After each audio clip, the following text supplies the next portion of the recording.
Pucks with Haggs is brought to you by Prize Picks. Welcome to the Pucks with Haggs podcast, a proud member of the CLNS Media Network. Make sure to hit subscribe to the Bruins Ringside YouTube channel and turn on notifications for when a new video drops on the channel. This episode is also brought to you by Prize Picks. You and I make decisions every day, but on Prize Picks, being right can get you paid. Don't miss any of the excitement this season on Prize Picks, where it's good to be right. Welcome in, everybody, to this edition of the Pucks with Haggs podcast. Thank you very much for listening, as always. This is the 238th episode of the Pucks with Haggs podcast. I'm your host, Joe Haggerty. You can find my work at joehaggerty.substack.com. Subscribe and get yourself a premium membership. I also do all of my writing for the Boston Sports Journal, 3 columns a week, and I do a Q&A with the subscribers there, so check that out as well. And subscribe to bostonsportsjournal.com. Some of the best writers in Boston working for that website and covering the 4 major sports fantastically. So check that out and subscribe if you want to be part of the Q&A action, of which I use a lot of these questions in episodes like today, which is going to be another mailbag, Hagg Bag episode of the podcast where I answer your questions and let you know what my insight is into the Bruins, and any of your burning questions that you want answered, we will talk about. We can cover a couple of things really quick, too, that are going on with the Bruins right now. We have the Bruins. I'm recording this on Saturday afternoon. The Bruins are in Toronto playing the Maple Leafs. It is Hall of Fame weekend, so Zdeno Chara and Jack Parker and Joe Thornton are all getting inducted into the Hockey Hall of Fame this weekend as well. Real Boston flavor to it, so it makes sense that it's a Boston Bruins Toronto Maple Leafs game on Saturday night up in Hockey Night in Canada. Congratulations to Big Z, such an iconic player. Such a great captain, such an inspirational story as a guy that worked himself up to be the player that he was, and really is just a humble, hardworking guy that's accomplished a ton, like not just in hockey, just in life. And you can see that when he continues to take on challenges and get involved in stuff, and everything he gets involved in, he really like throws himself into. And that's why I took it as a great sign when he joined up with the Bruins management group and wants to get involved there, because he's a guy that will throw himself into that as well and bring the standard of excellence and the standard of hard work and teamwork and team first and conditioning and, the expectations and the standard that he had for everything that he did, that he's going to continue to hold people to account in that Bruins organization. And will be a guy. This is why I think the Marco Sturm thing is going to work in Boston too, because you're starting to put those members of that 2011 bunch that won the Cup and that core group that was there before and afterward and really ushered in that golden era of the Bruins. They're getting involved now and they're hands-on, and that is going to create a really high standard for everything that the Bruins are doing, and they're going to be able to challenge the players to do it the way that they did it, or do it not necessarily the way they did it, but to the level that they did it, and to the standard that they did it. And having other voices like Sturm around to add to that. And Adam McQuaid is there, and Patrice Bergeron is around, and you see all kinds of players like this now that are getting involved, the Bruins players, with that franchise. It's a fantastic thing, and Big Z just adds to that. But as far as his Hockey Hall of Fame goes, great individual honor for a guy that was always about the team and always about everybody else and always being about a great leader where everybody was equal in the locker room. But like, I don't know that we're ever going to see another 6'9" player in the NHL. Certainly not one as great as he was and had the impact that he had. Tough, strong, incredible conditioning. Never really missed significant amounts of time and played through a ton of injuries. And obviously his body's still in pretty good shape. He's out there running marathons now and doing all this other stuff. So physically just an absolute specimen. And one of the great captains, one of the few European captains to lead a team to a Stanley Cup in the NHL. And that's a huge accomplishment. So congrats to him, who he's been inducted in the Hockey Hall of Fame, I believe the Slovakian Hall of Fame, the International Hockey Federation Hall of Fame. He's had a bunch of these within the last 6 months that he's been honored for. So this is another big one. And Jack Parker, another guy, I covered a lot of Hockey East earlier in my career when Jerry York and Jack Parker were basically at the height of their powers, and were the deans of college hockey and got great players every single year and, did some amazing things. And, iconic college hockey coach, a guy that was a great personality, very interesting to talk to, had a lot of interests outside of hockey, was definitely, had a razor sharp wit to him. And you could tell, I'm sure he could cut guys down big time, just based on the demeanor he had and the way he would deliver stuff. I'm sure there were times in practice and in games where he could just cut a guy in half if he really wanted to use that wit and that humor and that sharp sarcasm that he had. But I always saw him as a very entertaining guy, a great coach, a guy that had a great tradition of Boston hockey at Boston University, and cranked out just great players for a long, long period of time. And amazing that he was able. That is the name of the game. That's the big team on campus at BU now, with no football and the basketball program, which I think they still have a basketball program, but I know when they did, it was, there was some years where they were decent, but not anywhere close to what the hockey team is for that school. So they're basically like the big men on campus at Boston University, and helped build the student village that they have now, helped build Agganis Arena, the state-of-the-art facilities that they have, everything that's going on there, and basically created the Terriers tradition that we see now with the Bean Pot and national championships and stuff that Jay Pandolfo and Kim Brandvold and all those guys over at BU are now continuing. And it's been great to see. But just legendary figures on the Boston hockey scene. And, a guy that I had the pleasure of interviewing many times, of covering many games, seeing the way he operated. And it was a real pleasure. He and Jerry York, very different personalities, very different people, but equal amounts of respect for both of them as just legendary college hockey coaches that called Boston their home, where they were from, and their home as college hockey coaches, where they probably made their biggest marks with those particular two schools, and had a great rivalry for a long time. So congratulations to Jack Parker and to Joe Thornton as well. Huge honor for him. Jumbo's a guy I first started covering the team in 2003-04, so I knew Jumbo a little bit at the beginning of my career when I started covering the NHL and the Bruins, and he was the captain by that point, and just a larger than life figure at that point, just a really friendly, energetic guy. I would never call him intense, and I always wondered why, if the captaincy wasn't the greatest fit for him because of that. He had kind of a laid-back demeanor to him, but still one of the great hockey players of all time, and really incredibly skilled and a great playmaker, and really showed what he could do after he was traded from the Bruins to the Sharks. And there's always going to be the stigma of having not won a cup for him, but he was just an iconic, one of the player of his generation, one of the best players, and a guy that, all you got to say is Jumbo and people know who it is in hockey circles. Because of his personality and because of the way he played.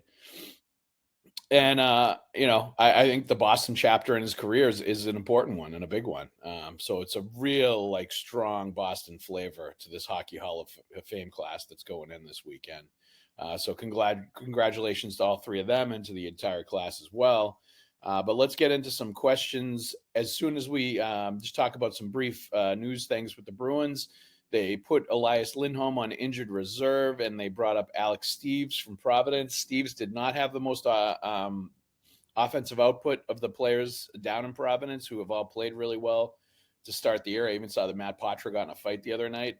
So they're really no holds barred down there with all the young guys that were the last cuts in NHL training camp. But Steeves is a guy, I think, that they liked his versatility because he was a top 6 guy in the AHL, a guy that scored a lot in the American League last year, but I think they also got the idea that he could play a bottom 6 role based on how he performed in training camp, and they put him in that role a little bit, and they saw him as somebody that they might be able to utilize this year once injuries came or people struggled or whatever. And with Matt Beecher banged up and with Elias Lindholm really banged up, it makes sense to bring up a guy like Steves now and maybe put him into the lineup and see what he can do, especially against his old team. I'm sure he's raring to go against the Toronto Maple Leafs team where he was a part of that organization before joining the Bruins. So good story there. Should be interesting to see how he performs, but I suspect it's going to be in a bottom 6 type role, and he maybe will, go where Johnny Beecher was going to be on the 4th line, or maybe even move up to the 3rd line. But we'll see where he ends up. But, there's probably a lot of hue and cry about Fabian Lysell not getting called up, about Matt Poitras not getting called up. Merkulov has played well. There's a lot of guys down in Providence that play Blumel. But Steves was in the mix. He was one of those guys. So, and Blumel and Steves were brought in to be depth for this organization, to be guys that were going to called up to Boston. We're going to get called up to Boston if there were injuries or anything like that going on. So I think it's time to see what he can do and put him in the lineup and, let him perform. And, the Bruins are on a roll right now. They're not going to make changes unless there's injuries. So it's a good time to jump in and see what he can do, the way that they're performing well and the way the systems are starting to get locked down and they're really starting to play exactly how people envisioned them as playing. So that is going on. The Hockey Hall of Fame inductions that we talked about, and I think that's everything basically up to date. I mean, the Bruins have continued to impress, continue to surprise some. They're maybe a little bit higher than I thought they'd be in the standings at this point, but you got to start talking about them being in a playoff spot at Thanksgiving now. Where a couple weeks into November and they're in the top 3 in the Atlantic Division and they're playing really well, and no reason to doubt them and to think it's going to be anything less than that. So you got to give full credit to them, and we'll see if they continue to roll. They're playing a good Toronto Maple Leafs team tonight or on Saturday night, so that'll be a good test for them. But why don't we get into some of the questions without further ado? This is from Kumi Hokira on Twitter. What if Lowry is packaged to get O'Reilly from Nashville? Similar build to the 2019 Blues. Yeah, maybe. I like Ryan O'Reilly. Obviously, he's a good player. He's somebody, when he was a free agent this past time, I wondered if the Bruins might be interested in him as a veteran guy, as a guy that's a good two-way center, that's a good leader, that has some Bergeron-like qualities to him, for sure.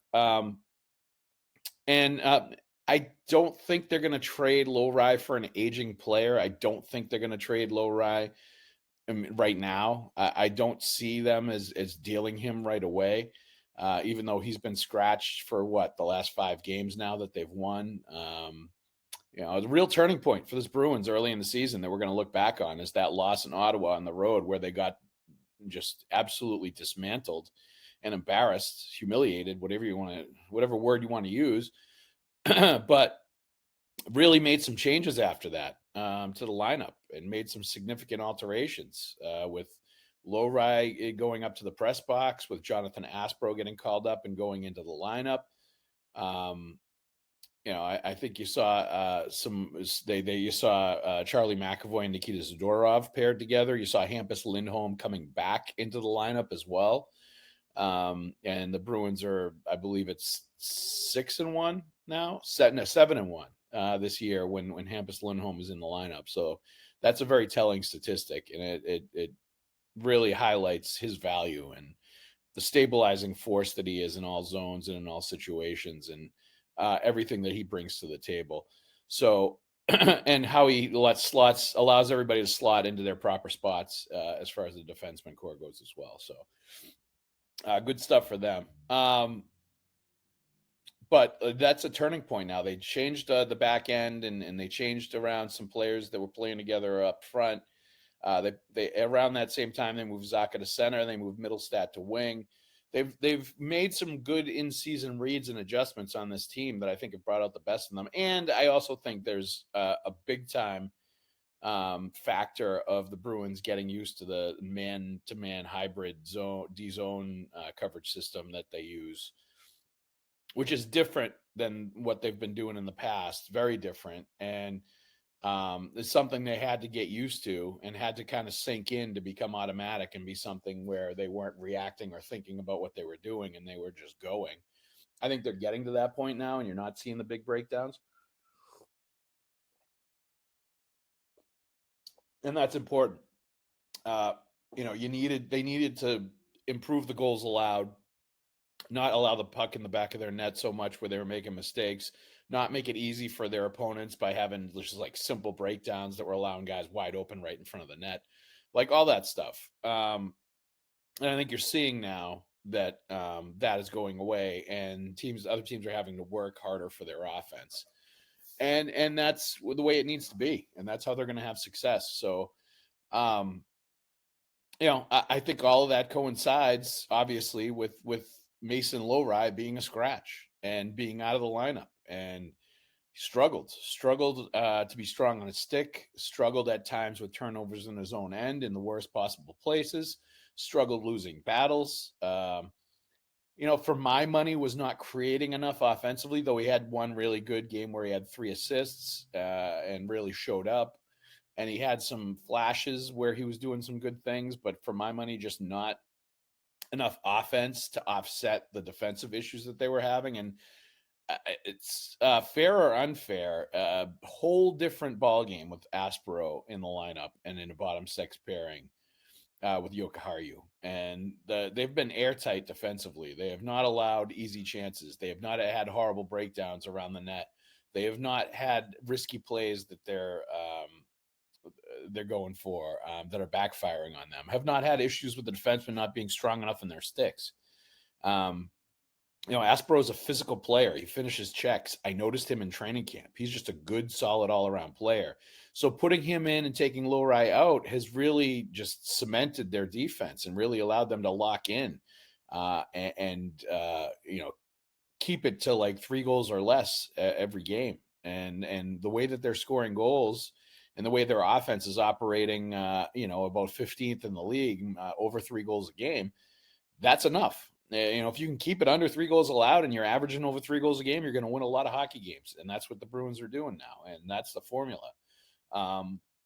Maybe they'll have to lock it down even more if their scoring starts to go down a little bit and starts to really struggle. But as long as the power play is operating and they're getting the occasional goals, they're going to be okay doing that exactly as they are right now. But bottom line is with Lowry, I don't think they're any close to trading him. They're not going to send him down to Providence and risk losing him on waivers. They're not going to move him right now because they know he's talented and they know that there's a lot of upside there, and they're going to try to turn it around. And certainly they don't want to trade away depth they have on the back end for when injuries come, because guys are going to get hurt, and Mason Lowry is going to have to go back in there. It is going to happen. This is what happens with defensemen. Defensemen do not stay healthy all year long. It is a rigorous, difficult position to play where they take a lot of abuse from forecheckers and take a lot of hits. So he's going to get back in there, and they're going to have him be ready to go back in there when it happens, and it will happen.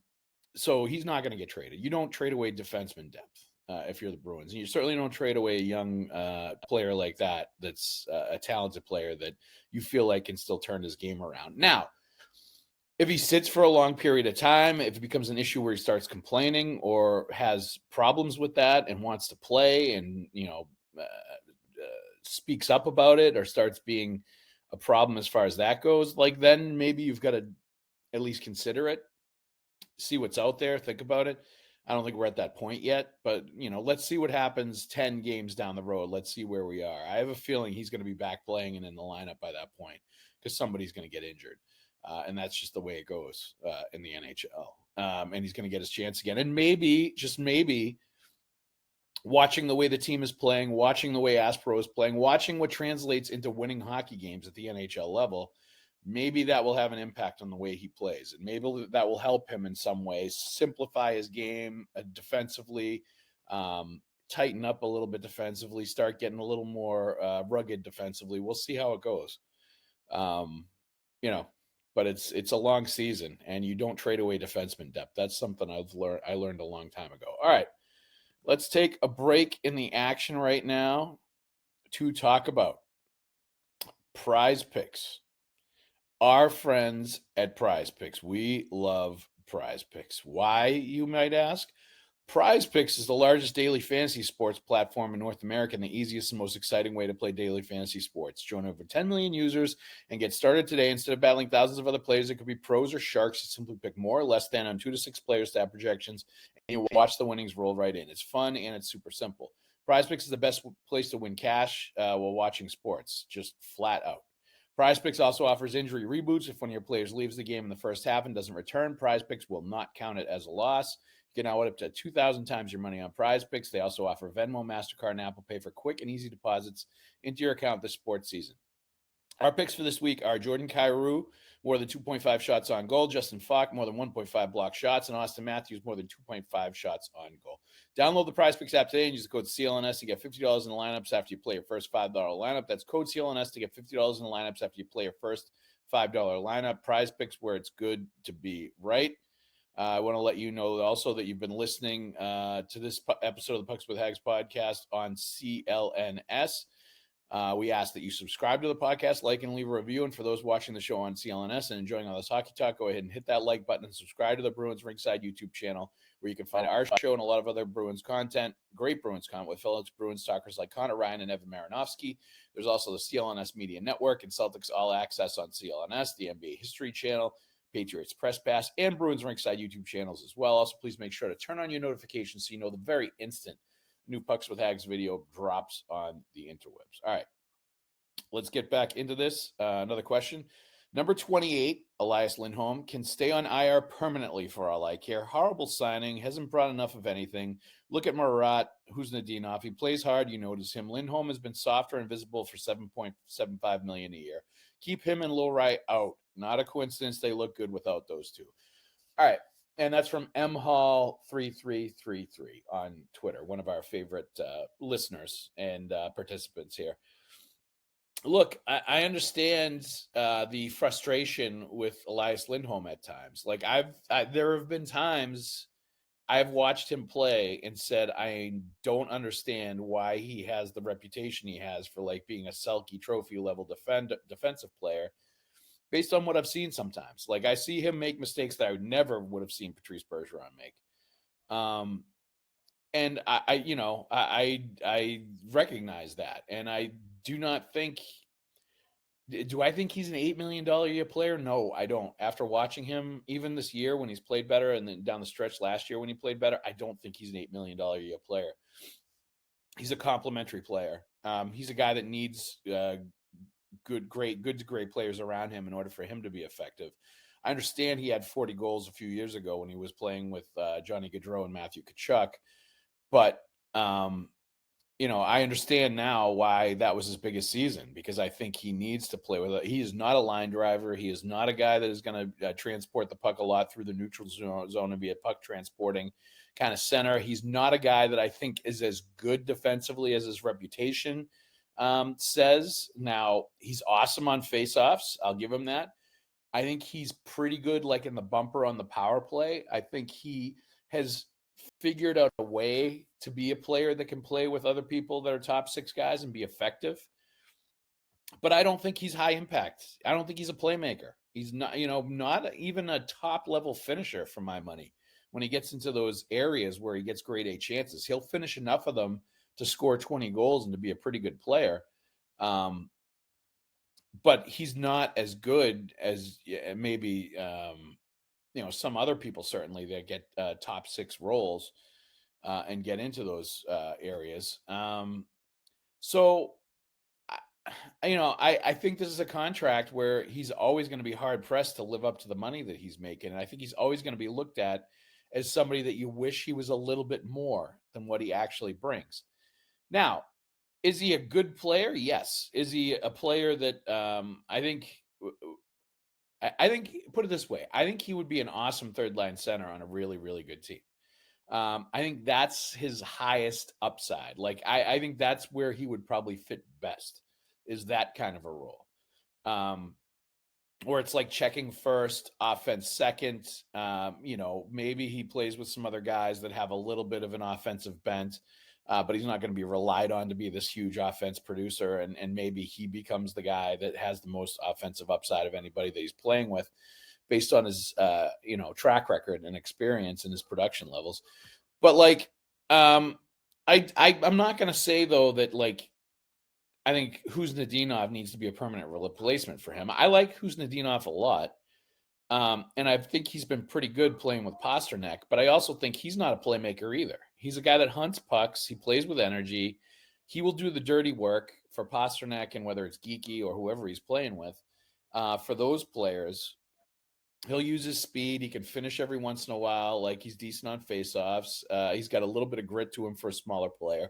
Like, there's a lot to like about Kuznetsov, but the more I watch him, the more I don't think he's a top six forward either, based on what he brings to the table. I think he's more of a bottom six forward that has the ability to play in top six situations time to time in short bursts, and will occasionally show a flash of offensive brilliance, will occasionally show you a little bit more and a little bit extra to sort of always keep you intrigued or thinking he can play a little bit higher and with a little bit better players.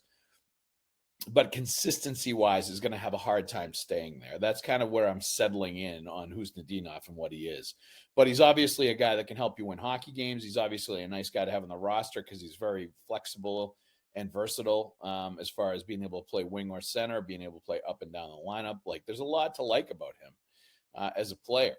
We've talked a lot about the Lowry thing. I think that I can see a much bigger parallel between Lowry being out of the lineup, Aspero being in, and this 5-game winning streak that they're on. Then I can see Lindholm being out, being a part of that, and sort of a catalyst for the winning streak. I think they would be a better team if they had Elias Lindholm playing with Pasternak and Morgan Geeky on a top line. I just do. And that is said, even though I've seen times where there's been coverage breakdowns, times where he's let guys go through the neutral zone too easily, like a lot of stuff going on there. But yeah, I good player. I'm not gonna, I'm gonna expect that they're gonna get a bump when he comes back in, and I think he was playing at a pretty good level this year. His production was good. I think he's a guy that was doing fine. So I'm not going to have as many complaints about Elias Lindholm or the way he's playing this year as last year. Last year was valid, and he was playing through a back injury, and he had issues that he was working through, obviously health-wise. So, like, we understand now why he had stretches where he had a hard time, like skating, keeping up, producing, like all that stuff. Different story this year. I think he's been pretty good. Now we'll have to see how he comes back from this injury when he does come back, if that slows him down a little bit. All right. Mike from Stoneham, Haggs, been traveling a ton for work, so I have a handful of games to see when I get home. So I'm curious to hear your thoughts on the forward lines and how speed has played a part in Stern being able to implement his system. It sure was nice to see defensemen standing guys up on the red and blue lines rather than just skating backwards and surrendering that territory. I agree. Aspero's a guy that steps up and will stand guys up at the lines, and I love that too. And I think you need that. You need to have guys like Andrew Peak and Aspero. Zadorov does it. Zadorov just lays the lumber all over the place. You need to have those guys on the back end to slow other teams down and to let them know that they need to have some caution when they're skating through the middle of the ice. And I think those guys do that. As far as speed goes, I wouldn't say the Bruins are a super speedy team. I wouldn't say they're one of the fastest teams in the NHL by any means. I think Marco Sturm wants them to play fast, and that certainly factors into it. But I just like the way that they've played. Like I think Casey Middlestat and Victor Arvidsson and Pavel Zacha have been good.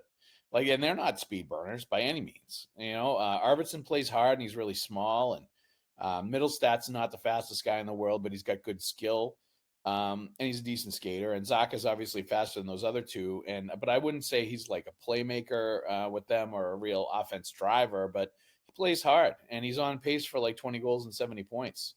I think as a second line, though, they've produced enough. I think they've been good. They have not been a liability defensively. I think they've done exactly what you need them to do in order to have an effective top six and have an effective, healthy offense in general.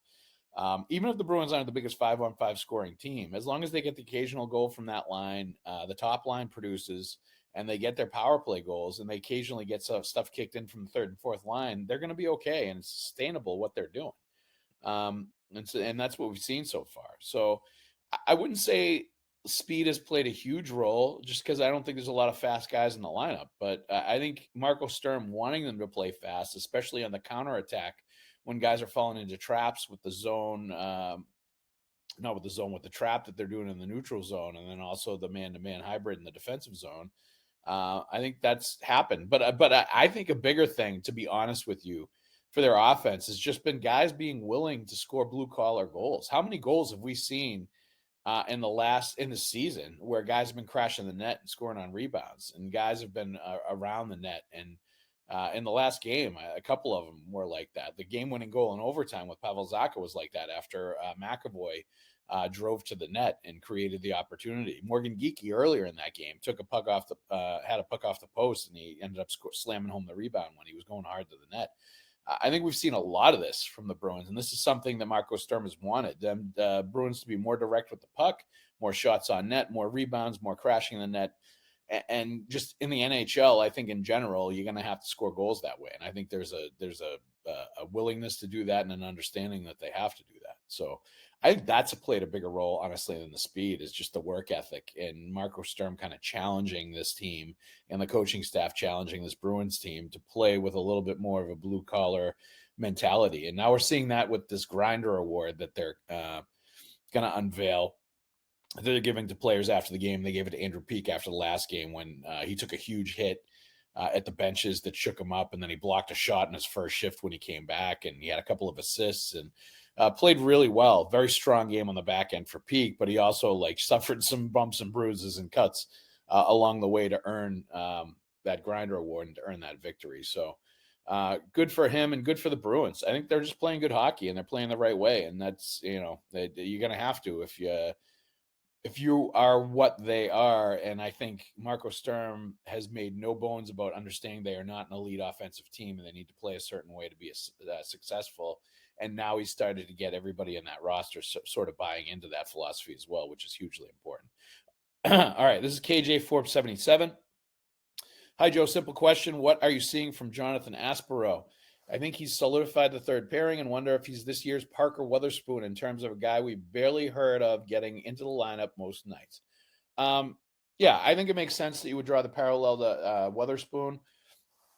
I actually think he's better than Weatherspoon, to be honest with you. I think he's more physical. I think he is a guy that definitely defensively, he's in a similar mold where he's meat and potatoes, low risk, is not going to hurt you defensively. But I also think he's been outstanding as far as physicality goes. And I've even liked, and I saw in the preseason, he'll make all the requisite plays as far as first pass, as far as skating the puck out of danger in the defensive zone, as far as making plays at the offensive blue line to prolong shifts and keep the attack going.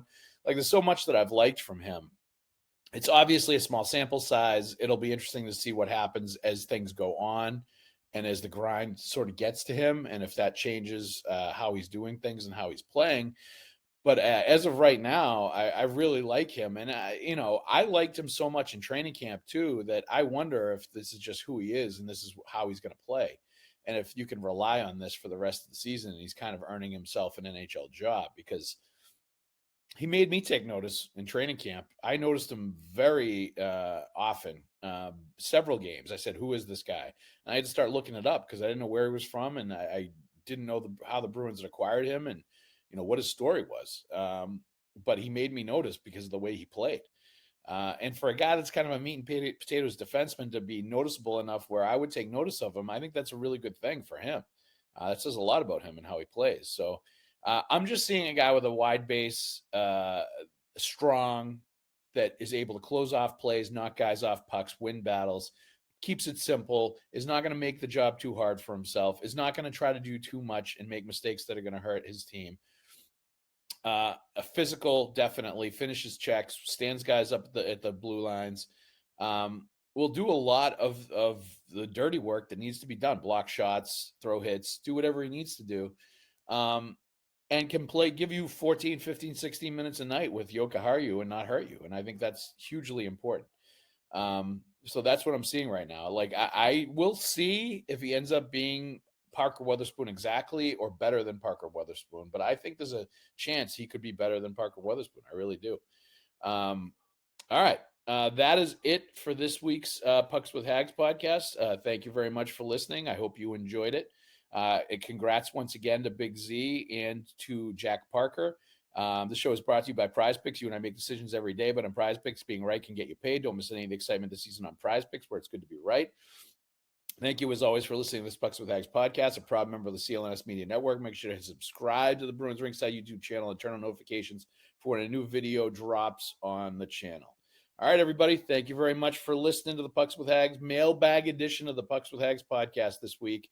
We'll be back with regular editions with the guests next week. Thank you very much for listening. We'll see you at the rink.